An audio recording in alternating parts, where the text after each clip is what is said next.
അന്ന് ആദ്യം തൊട്ടേ പറയുന്ന കാര്യങ്ങൾ ഇപ്പോൾ കൃത്യമായി ഇന്ന് മാറുകയാണ്. അതെ, തീർച്ചയായിട്ടും. നമ്മളെല്ലാവരും പലരും ഇട്ടേച്ച് പോയി. പക്ഷെ ഇട്ടേച്ച് പോകാൻ തോന്നിയില്ലേനും ഞാൻ പോയിട്ടുമില്ല. ഞാൻ ആദ്യമേ പറയുന്നുണ്ട്, വണ്ടിൻ്റെ ഉള്ളിലോ ഉണ്ട്. അതിപ്പോൾ എന്തായാലും ശരിയായില്ലേ. ഇനിയിപ്പോൾ ഓൻ എടുക്കും. ഓൻ്റെ അച്ഛന് കൊടുത്ത ഒരു വാക്കുണ്ടായിരുന്നു, കൊണ്ടുവരും, ജീവനോടെ കൊണ്ടുവരുമെന്ന് പ്രതീക്ഷിച്ചത്. പക്ഷെ കഴിഞ്ഞില്ല. ഇങ്ങനെ ആയാലും ഇങ്ങനെ എന്നാലും ഒരു അന്ത്യകർമ്മം ചെയ്യാൻ എന്തെങ്കിലും ഉണ്ടാവണമെന്ന് ആഗ്രഹിച്ചതിന് അതുണ്ട്. കുടുംബാംഗങ്ങളോട് സംസാരിച്ചോ?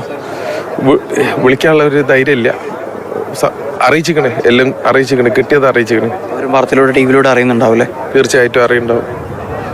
അച്ഛനോടാണ് എനിക്ക് പറയാനുള്ളത്, മോനെ ഞാൻ വീട്ടിലെത്തിക്കുമെന്ന് പറഞ്ഞ് ഇങ്ങനെങ്കിലും എത്തിച്ച്